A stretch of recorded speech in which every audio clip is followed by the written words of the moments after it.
주 예수의 은혜와 평강이 있을지어다. 지난 주일에 우리 교회는 2021년 맥추감사주일을 지냈습니다. 지난 주일 제가 전한 말씀은 주권자 하나님께 감사하자 하는 말씀이었고요. 수요일 밤에는 오늘 동일한 본문으로 저녁 예배까지 같은 본문으로 말씀 전하겠습니다마는 동일한 본문으로 이스라엘을 사랑한 느헤미야, 조국 이스라엘을 사랑한 느헤미야에 대해서 살폈습니다. 이스라엘을 위해서 나라를 잃어버리고 패망한, 성벽은 무너지고 성전은 회파된 그 비참한 조국을 생각하면서 울며 기도했던 느헤미야를 통해 우리가 우리 조국 대한민국을 어떻게 사랑해야 할 것인가 하는 말씀을 살폈습니다. 지금 우리가 살아가고 있는 이 시대는 분단되고 분열되었어요. 그래서 상처와 고통이 멈추지를 않습니다. 전쟁은 휴전되고 아직까지 휴전의 상태가 계속되고, 그동안의 남북은 극한의 길로 치닫고, 또 남쪽 우리 대한민국도 동서와 계층 간에, 세대 간에 모든 것들이 다 분열된 그런 시대에, 이럴 때 우리가 우리 조국 대한민국을 하나님께 맡기고 또 하나님을 의지하는 것은 매우 중요한 일이다. 오늘 이 역사의 주관자 되신 하나님에 대해서 우리 성도들은 어떤 태도를 가져야 되는가, 저와 여러분이 은혜 받으시기를 축원합니다. 이 느헤미야의 기도를 보면 여기 느헤미야 기도거든요. 근데 기도의 내용을 보면 전적으로 온 세상을 통치하시는 하나님께 구하는 거예요. 그러니까 역사의 주관자 되시는 하나님에 대한 태도는 첫 번째로 하나님이 어떤 분인가를 분명히 알아야 된다는 거죠. 아이고 목사님, 하나님 모르는 사람이 어디 있습니까?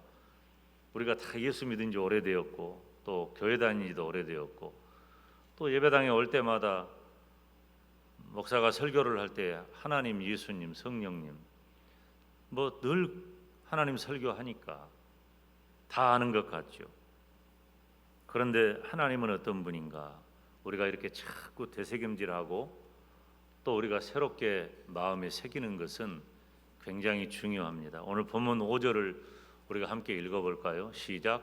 가로되 하늘의 하나님 여호와 크고 두려우신 하나님이여, 주를 사랑하고 주의 계명을 지키는 자에게 언약을 지키시며 긍휼을 베푸시는 주여 간구하나이다. 아멘. 자, 여기 말씀을 보면 느헤미야가 고백한 하나님은 어떤 하나님인가? 먼저 하늘의 하나님 그랬어요. 하나님은 온 우주의 통치자가 되신다는 거예요. 온 세상을 다스리시는 분은 살아계신 하나님이신 줄로 믿습니다. 그리고 여호와 그랬어요.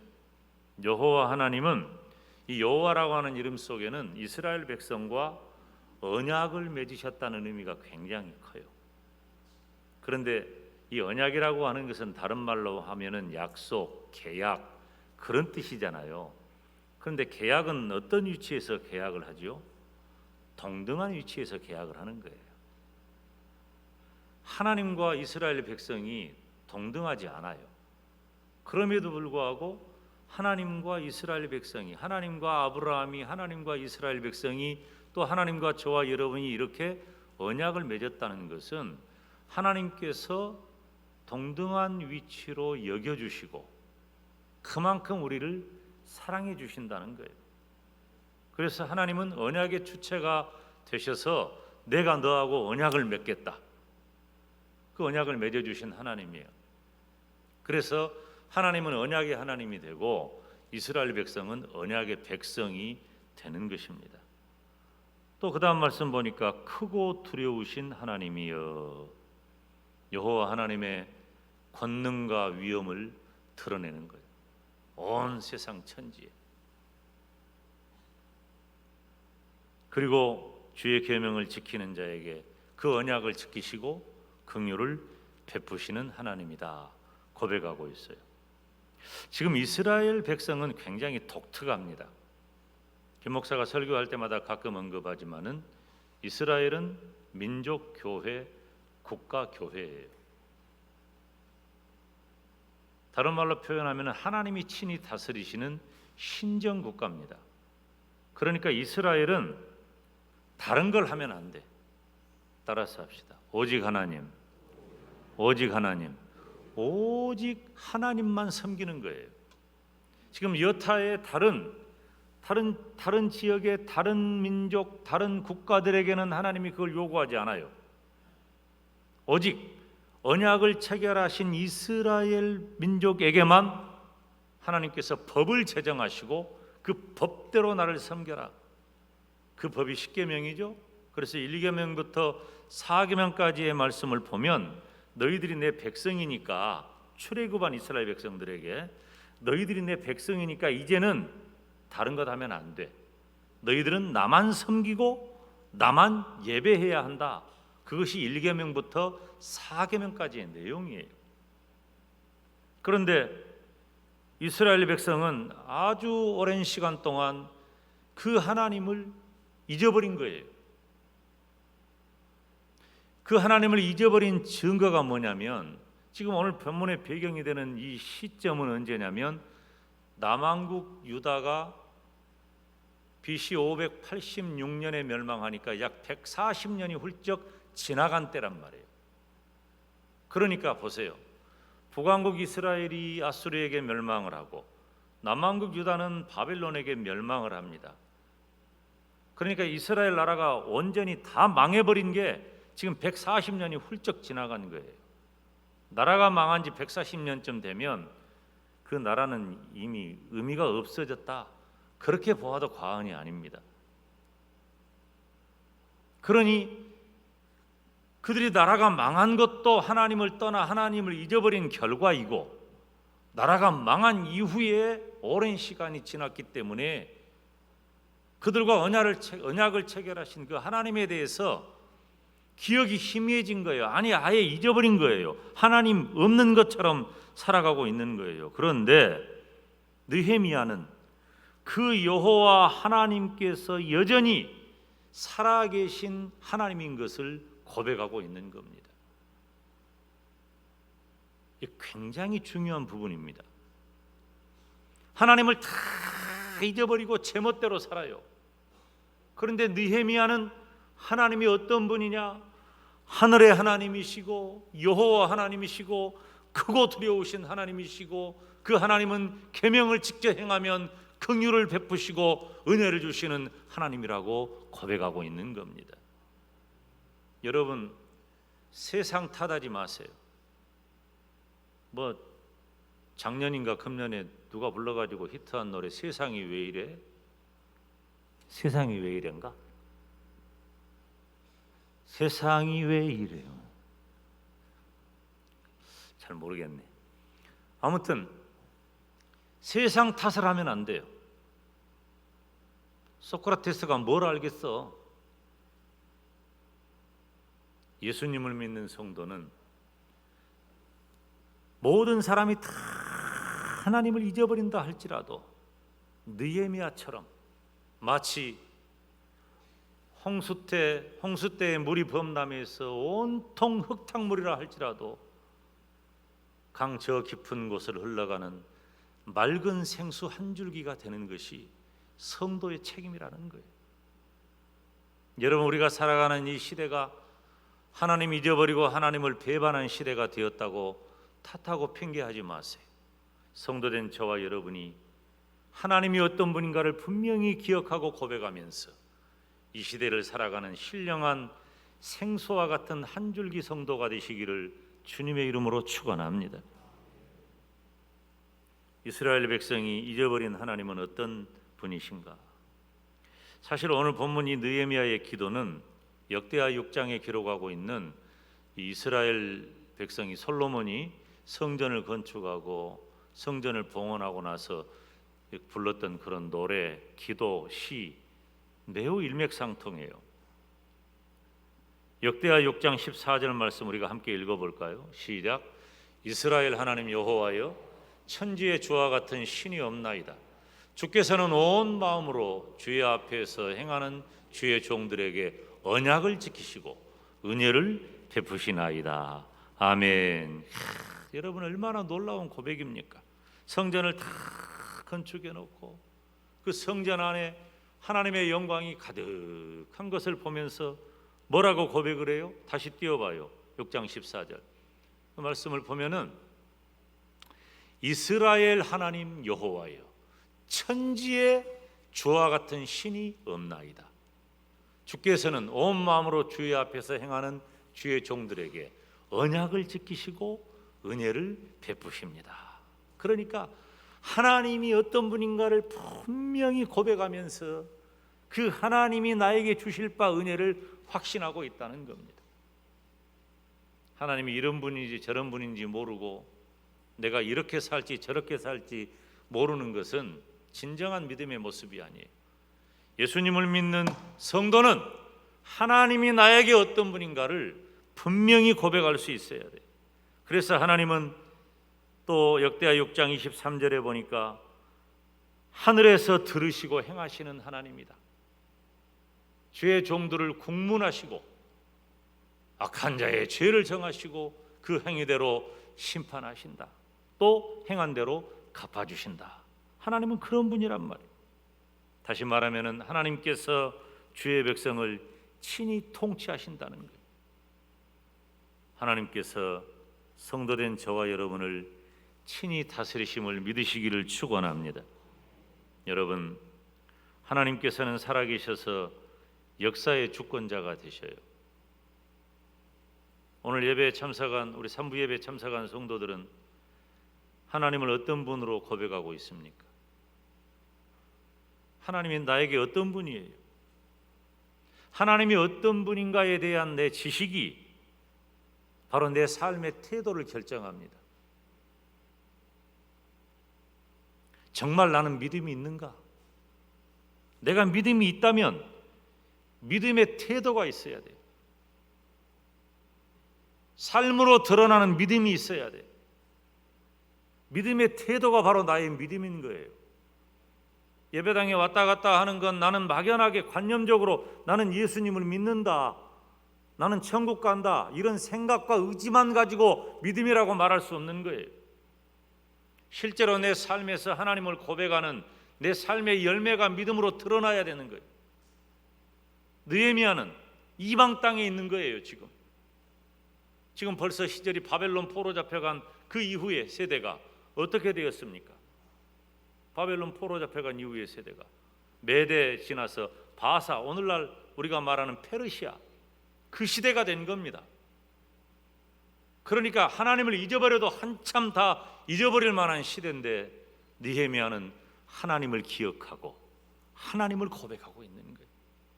시대 탓할 필요 없어요. 세상 탓할 필요 없어요.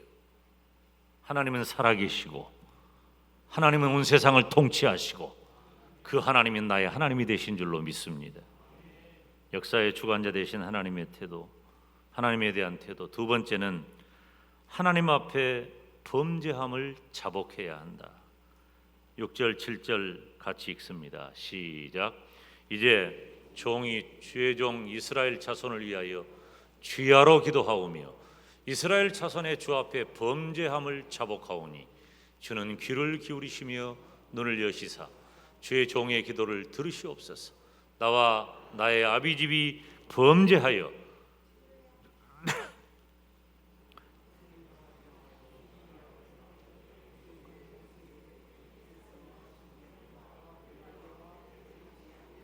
자, 거기 말씀을 보면 이 느헤미야가 고백하는 게 뭐냐면 나와 내 아비집이 범죄했다.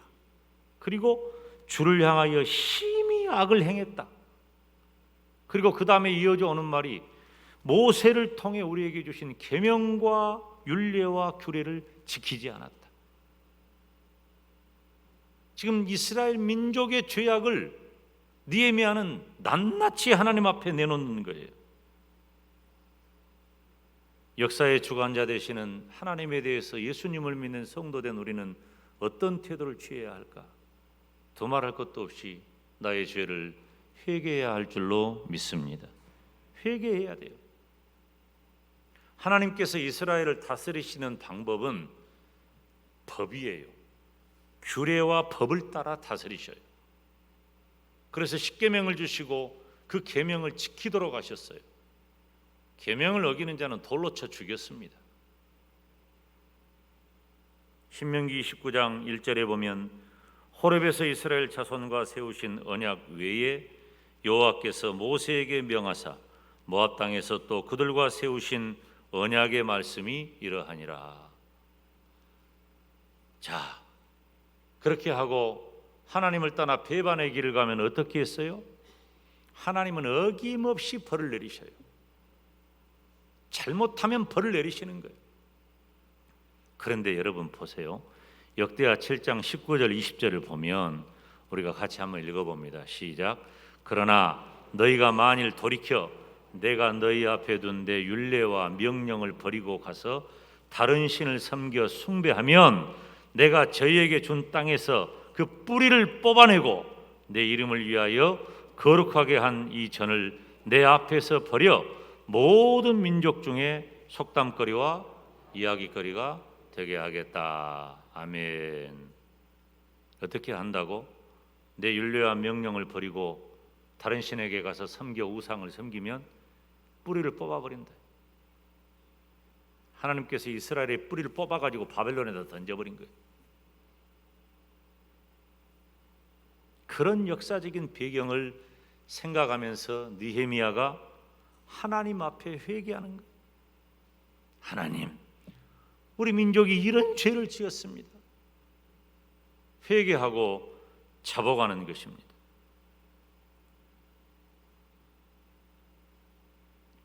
이스라엘 자손의 주 앞에 범죄함을 자복한다. 그래서 나와 내 아비집이 범죄하여 주를 향하여 심히 악을 행하고, 여러분 보세요. 민족이 범한 죄를 개인이 회개하고 있는 거예요. 여러분, 우리도 우리 민족이 범한 우상 숭배의 죄를 하나님 앞에 회개하시기를 바랍니다. 나와 내 가정이 우상 섬겼던 죄를 회개하시기를 바랍니다. 제가 얼마 전에 우리 교단에 세미나 강사로 참석하면서 제가 그랬어요. 우리 교단이 일제강점기 때 신사참배 결의한 것 우리는 회개해야 한다. 통회하고 잡아가고 회개해야 한다.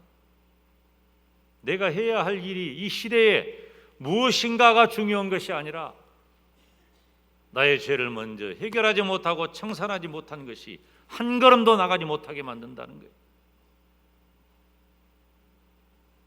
우리가 내 손가락과 시선을 다른 사람을 향할 때는 굉장히 적극적이에요. 누구는 이렇고 누구는 저렇고 이렇고 저렇고 얼마나 생각도 잘하고 말도 잘하고 함부로 대하는지 몰라요. 그런데 그것보다도 내 심령을 향해야 돼.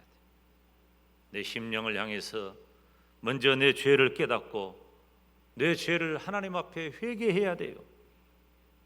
따라서 합시다. 그래야 소망이 있다. 아멘. 그래야 소망이 있는 거예요. 누구 탓, 누구 잘못, 누구는 이렇고 저렇고 소망 없는 사람들입니다. 소망 없어요.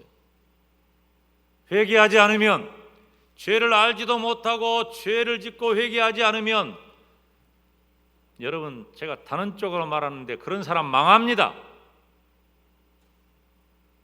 하나님 가만히 안 둬요. 뿌리를 뽑아가지고 던져버린다 그랬잖아요. 우리가 해야 할 일은 내 죄를 깨닫고 그 죄를 하나님 앞에 내어놓는 거예요. 하나님 앞에 나의 죄를 인정하고 회개하는 것은 성도의 삶에 있어서 필수적인 거예요. 사실 내가 모르는 것이지 하나님은 이미 나를 아시고 내 죄를 다 아신단 말이에요. 다 아셔요. 요즘 이 차를 타도 블랙박스가 있고 건물을 들어가나 길거리를 지나가나 천지사방에 다 여기는 CCTV가 없구나. 천지사방에 다 CCTV가 있잖아요. 가는 곳마다 다 CCTV 있는 거예요. 그러니까 무슨 잘못을 좀 해도 그냥 딱 걸렸어. CCTV가 꼼짝 못하게 해. 근데 그런 CCTV는 두렵고 조심하면서 하나님의 CCTV는요, 내 마음의 생각까지도 감찰해요.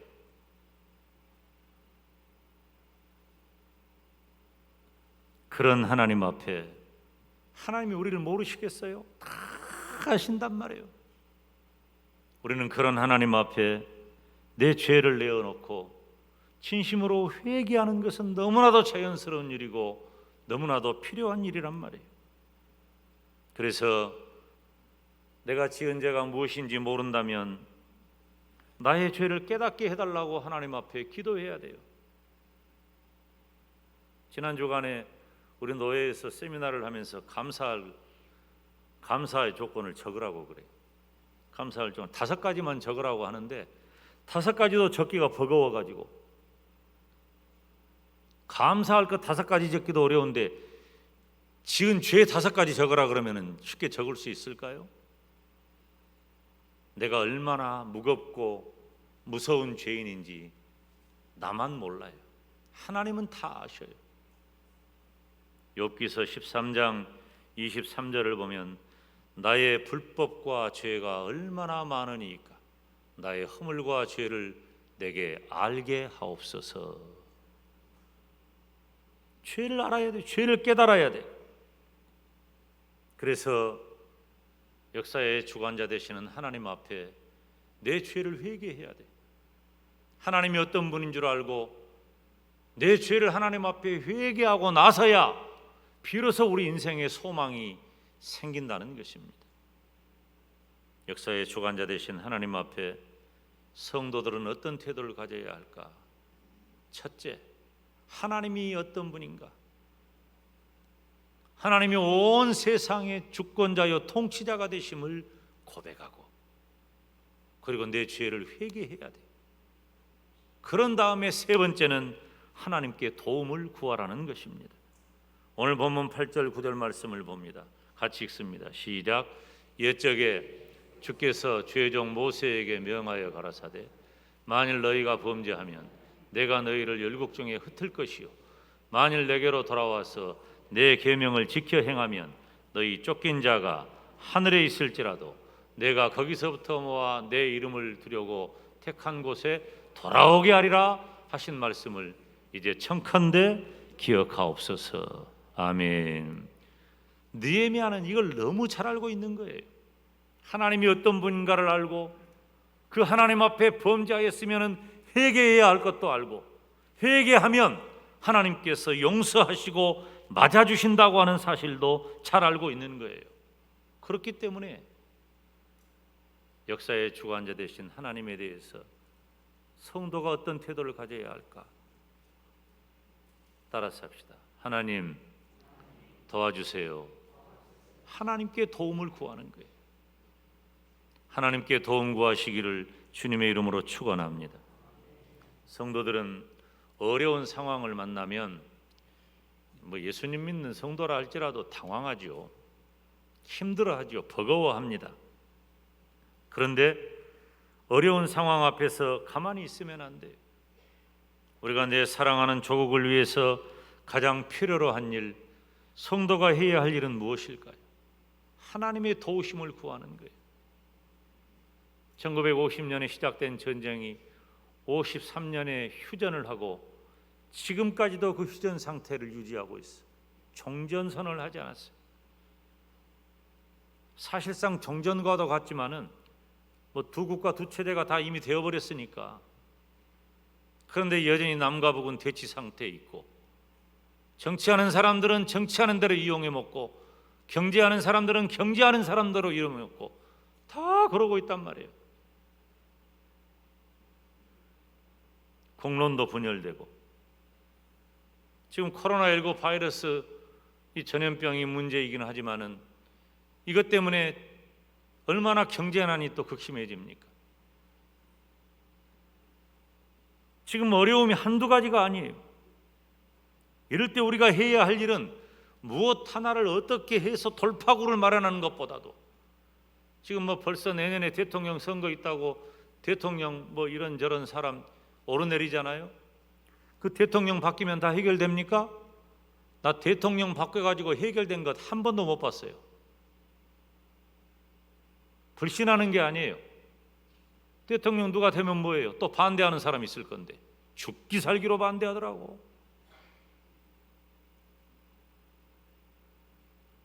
그러니 이 나라가 뭐 마음 하나로 모아가지고 무엇 하나 할 수가 없어요.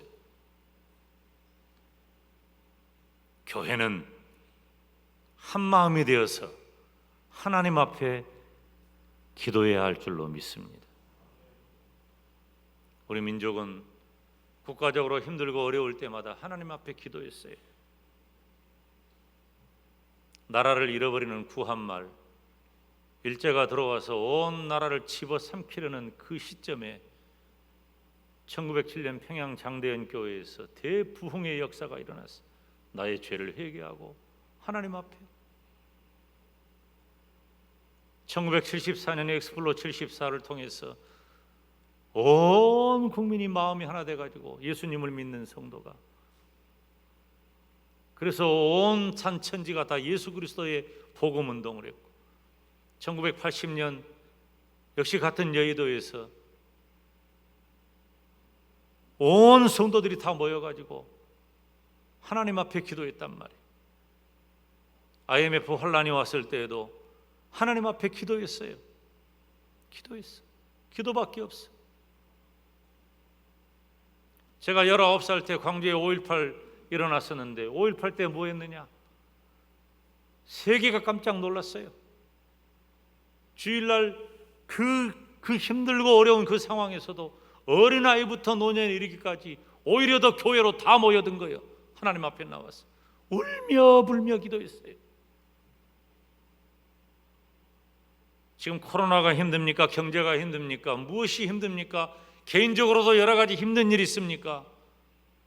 그렇다면 하나님께 도움을 구하시기를 바랍니다. 하나님께 도움을 구해야 돼. 나 자신의 믿음을 점검하고 내 죄악을 회개하고 하나님의 자비하심을 구해야 합니다. 우리는 금년 한 해를 시작하면서 기도로 시작했고, 오늘 우리가 6월의 마지막 주일 금년의 절반을 지나게 되었습니다. 담임 목사가 금년에 하자고 한 것 한 가지 있죠. 매달 1일은 월삭 새벽 기도하자. 모든 교회 성도들이 깨어서 한 달을 시작하는 첫날 첫 시간은 하나님께 맡기고 하나님 앞에 기도하자.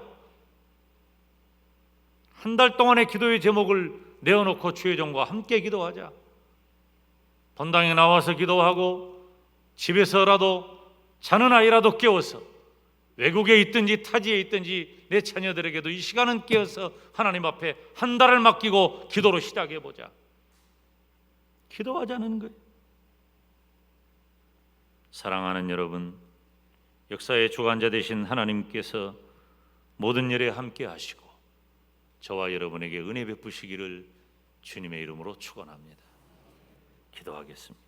하나님 아버지, 역사의 주관자 되시는 하나님이 어떤 분인가를 분명히 고백하면서 나의 죄를 회개하고 진정한 도움이 되시는 하나님 앞에 간절히 기도하여 하나님의 도움을 구하는 복된 성도가 되게 하여 주시옵소서.